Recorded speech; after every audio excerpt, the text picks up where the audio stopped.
Hello, good morning. Gary Champion, Psychic Medium once again. This is a video about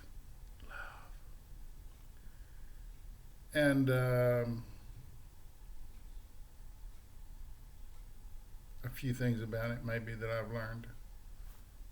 If you don't want to know anything about love, you can click this off. There's a lot of talk about soulmates, very popular. See it in movies. You go in the store to buy a card for someone, soulmates is everywhere. I happen to believe a little differently. Uh, I don't believe that one particular soulmate exists. I believe there may be as many as 1,000 or 2,000 people that would work really well for each person,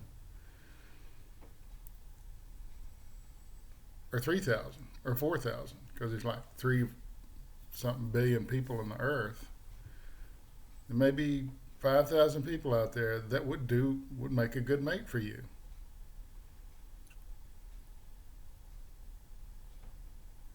Problem is that we go digging for gold without a shovel. Getting that from the other side. Thank you guys. And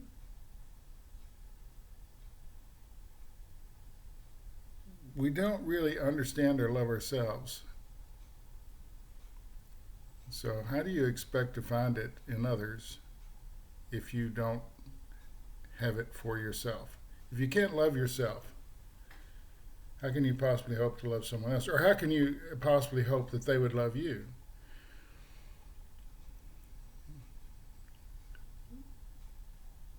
You go into a room full of people and someone's giggling and laughing and having a lot of fun, and the conversation is lively and everything is great.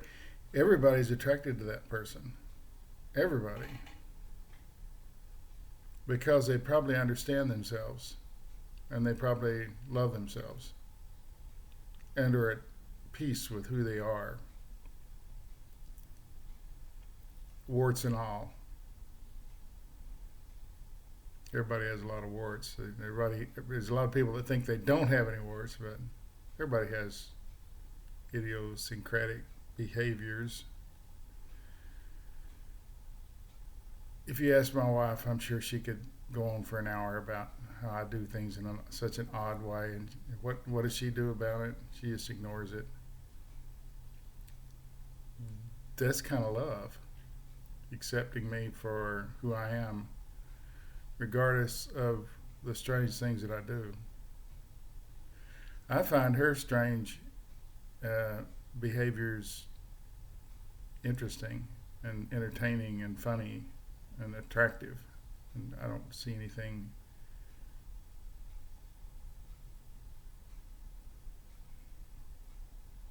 bad in that, because we're all different.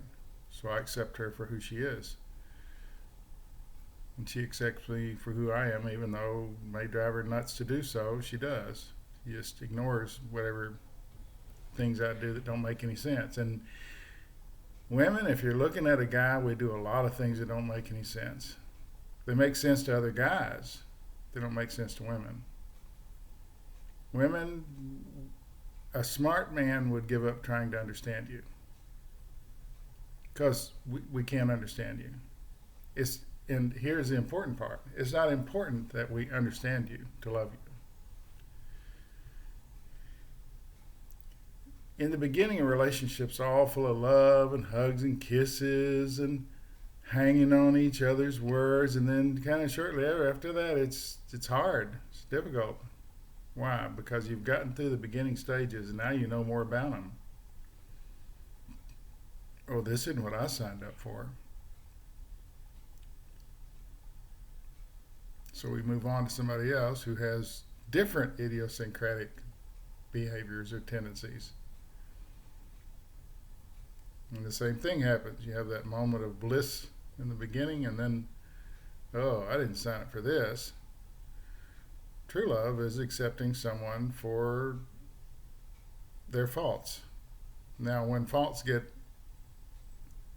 out of hand and you can't accept it, then you truly do need to move on. If you're dating someone who's a cheater, or takes your money and spends it or does something outrageous, then no, she's probably not going to tolerate that, but within reason.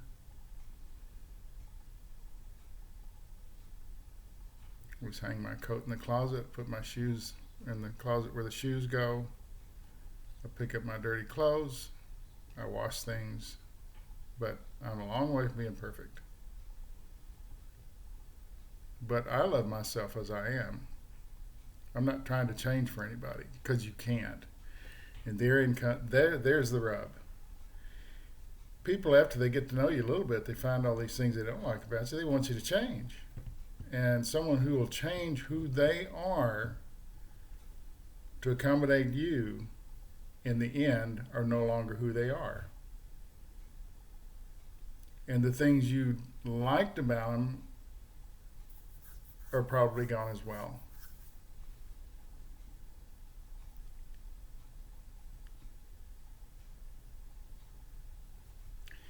I was in a car lot one day and said, yeah, I like this car, but I don't like the wing on the back, and I like some bigger tires on it, and this, that. And the salesman said, well, you just don't like our car. He was young. He had just started selling cars, and I said, I believe you're right. I believe if I have to change all these things about this car before I can accept it as my car, I need to move on, find a car that's more suitable for me right out of the box. And I did. I left him stunned, standing in the middle of a parking lot. Oh, we'll do all those things for you. I said, no, you've convinced me. I need to find a car that's right for me instead of finding a car and having repaint it, take the wing off the back, put bigger tires on it, fix all these things.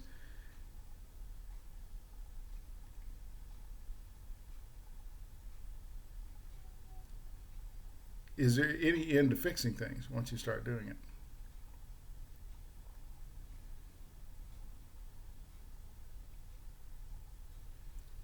And I must admit, I'm one of those people who likes to repair things until they're really, really repaired. I don't like to start off on something and I'll tear it apart and start over again. Did it the other day with the water pipes that were busted.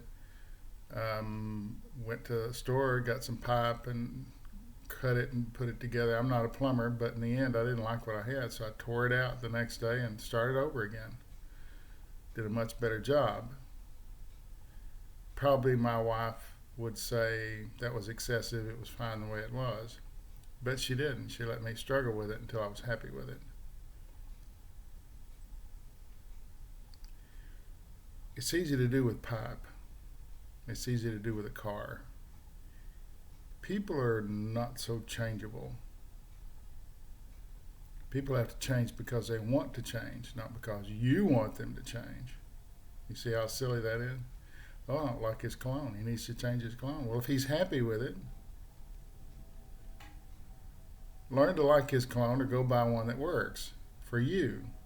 Because most men will wear whatever. Not that particular. You can change his clothes.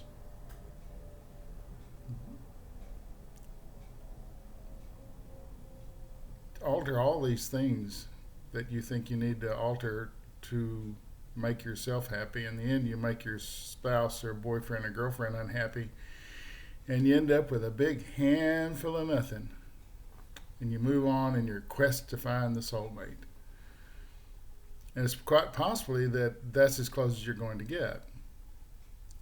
Most marriages are made up of people in relationships that they have some things in common that are pretty large. I mean, they're the same kind of people. And the rest of it you just kind of adjust as you go or accept as you go.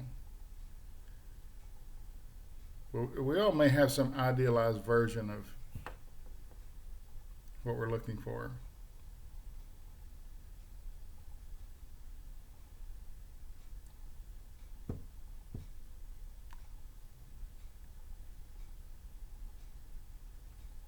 And I'm saying we should maybe accept what's there instead of trying to take a soup that's a well-made soup. You know, it's got your tomatoes, it's got vegetables, it's got a chunk of beef or pork or something in there, and the flavor is good. And we just keep messing with it until it's not edible. We do that in relationships. We obsess about it, looking for the perfect soulmate, because that word is so ingrained in us now. We think when we find them that they'll just walk in the room and everything will be perfect. That's why you keep looking. You think that there is somebody that's absolutely what you've got in your head that you're looking for. And that's why we have so many people out here who are single. And you talk to them and say, "Oh, I'm just looking for a guy. I just need a guy. I just need a girl. You know, not all that picky or particular." I say, "Well, you're 40. Why aren't you married?" Or you're 40 and you've been married 3 times. "Well, I just can't seem to find my soulmate." It's possible that you've already met them. You just gave up before it got interesting. Or you picked someone who wasn't right for you and then tried to adjust everything to fit who you are. It's a futile effort, which ends always in a disaster.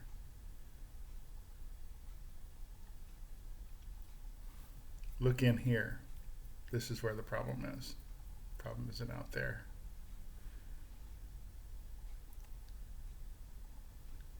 I told a story about the woman years ago who was boasting to me in a parking lot that she had found a dog that was the color of the interior of her car.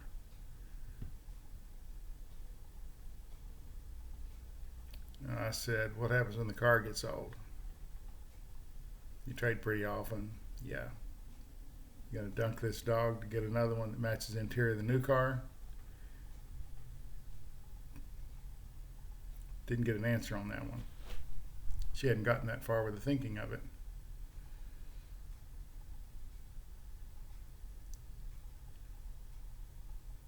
And to some degree, we're all changing all the time. That's why long distance relationships don't really work. We sound the same on the phone, but when you meet them, they don't look the same. They don't act the same. They picked up all kinds of unusual habits and things they didn't have before, and you find it unacceptable and you move on because they have continued to change and you've continued to change even and you're apart. If you'd been together, these changes are not noticeable. They're not. What's acceptable in a relationship for you? That's what you need to decide. And another thing, do you truly want somebody? Because you tell yourself you do, and then you keep picking people that aren't suitable for you. So you say one thing and do the opposite. That doesn't make any sense either. But to have a fixed list in your brain of the things that are acceptable in a mate, and then try and fulfill that. You have a shopping list. You go to the grocery store. "Oh darn, I can't find that. I can't find that thing I'm looking for." Ruins your whole shopping experience.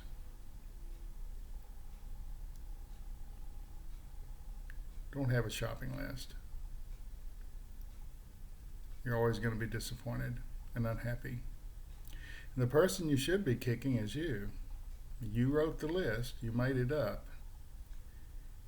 You find people unacceptable when 2 months ago they were okay. You discovered some things about them you just can't stand.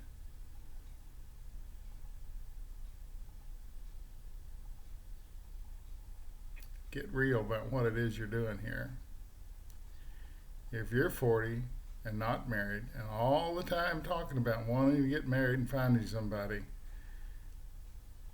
you're lying to yourself.